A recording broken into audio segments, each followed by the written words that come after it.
Selamat malam Bang Yudi. Malam Mbak Silva. Baik Pak, Anda sudah melihat bagaimana penggeledahan sebuah kafe tadi sore dan Ya, bagaimana itu dijaga ketat di rumah Japitsus Febri Adriansyah. Bagaimana Anda melihatnya? Seperti apa hubungannya? ya, yang jelas penyidik dari Kortas Tipikor dan juga Mabes Polri perlu kita apresiasi ya karena langsung bergerak cepat pasca peningkatan status dugaan tindak pidana korupsi dalam suplai batu bara yang mengakibatkan blackout yang merugikan masyarakat ini ya dalam aktivitas sehari-hari ya itu ke penyidikan dan kemudian langsung melakukan penggeledahan. Sebagaimana pengalaman saya kan penggeledahan itu adalah tindakan dari penyidik yang untuk mencari barang bukti yang ada kaitannya dengan perkara korupsi di suatu tempat ya. Dalam hal ini kita tahu ada cafe dan money changer. Disinilah kita melihat bagaimana polisi berhasil membuktikan bahwa dugaan tindak pidana korupsi mereka begitu kuat dengan ditemukannya uang ya sekitar 60-an miliar lah, dalam bentuk mata uang asing ya, dolar Amerika dan juga dolar Singapura, yang kita tahu bahwa sebelumnya kan juga ditetapkan pencucian uang ya dengan teknik follow the money dan upaya pencucian uang layering, artinya berubahnya mata uang dari rupiah menjadi dolar. Ini adalah bentuk adanya pencucian uang itu sangat benar terjadi, apalagi ada money changer. Dalam pengalaman saya, money changer itu merupakan sarana ya yang digunakan untuk para pelaku tindak pidana korupsi ya, itu kemudian ternyata ya digunakan untuk menjadi profesional money laundering ya, dari rupiah menjadi dolar. Kemudian yang menarik bahwa tentu ketika misalnya ada dugaan-dugaan keterlibatan pejabat yang lain, ya tentu saya yakin bahwa teman-teman di kepolisian akan profesional berdasarkan teknik investigasi makan bubur panas ya, dari pinggir dulu baru ke tengah gitu kan. Artinya kalau memang merasa tidak ada apa-apa, tidak ada kecurigaan, ya ngapain takut gitu kan. Ngapain kena mental, misalnya hadapi saja prosedur yang berlaku. Itu yang pertama.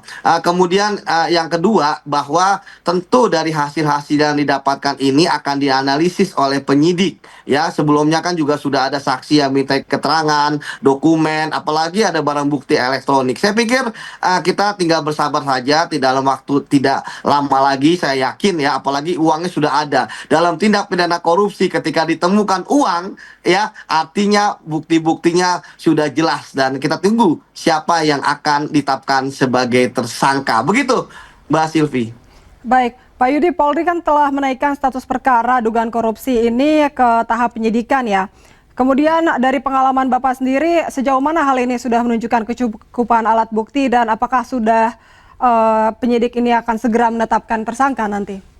Ya, seperti yang saya sampaikan ya, bahwa prosesnya kan sudah dilakukan dan saya pikir semua prosedur ya pasti dilakukan dengan profesional, cermat dan hati-hati ya. Karena tentu seperti yang selalu saya sampaikan di berbagai macam media, melihat kasus korupsinya itu sudah berlangsung lama. Ini kan kita ngomongin yang batu bara dulu ya. Ya, kita belum ngomongin yang PLN, kita belum ngomongin yang Krakatau Steel ya. Itu kan berlangsung dari tahun 2018. Bagaimana sistem berani diobrak-abrik, bagaimana pengawasan yang ternyata sangat lemah, bagaimana batu bara yang kalorinya tidak memenuhi syarat secara kuantitas maupun kualitas tetap dipaksakan, bagaimana pembayarannya yang membayar full tapi tidak sesuai dengan spek tetap dibayarkan. Artinya tentu ada orang kuat di sini yang berpengaruh, yang ditakuti gitu ya, sehingga berlangsung dengan lama. Kemudian juga dari kerugian keuangan negara yang kita lihat 5 triliun. 5 triliun ini kan bukanlah angka yang imajiner ya, tetapi ini adalah uang semua karena ini dihitung dari sangat mudah menghitungnya dari kualitas barang yang tidak sesuai dengan spek, kuantitasnya yang kurang ya, dan kemudian yang dihitung berdasarkan juga pembayaran yang ternyata tidak sesuai. Dan ini kita baru bicara mengenai real cost ya, kerugian dari suplai batu bara. Kita belum berbicara mengenai kerugian yang dilakukan, yang diterima atau berakibat kepada masyarakat akibat adanya blackout. Misalnya masyarakat yang menggantungkan kehidupannya dengan berdagang aktivitas barang-barang frozen misalnya, kan banyak yang busuk, cair dan sebagainya sehingga tidak laku dijual, atau yang membutuhkan es batu dan lain sebagainya. Jadi bagi saya ini korupsi ini selain adanya real cost kerugian keuangan negara, tapi ada kerugian social cost yang merugikan rakyat kita di beberapa tempat yang terkena blackout sehingga mereka mengalami kerugian, dan apalagi ketika saat kondisi ekonomi seperti ini. Begitu, Mbak.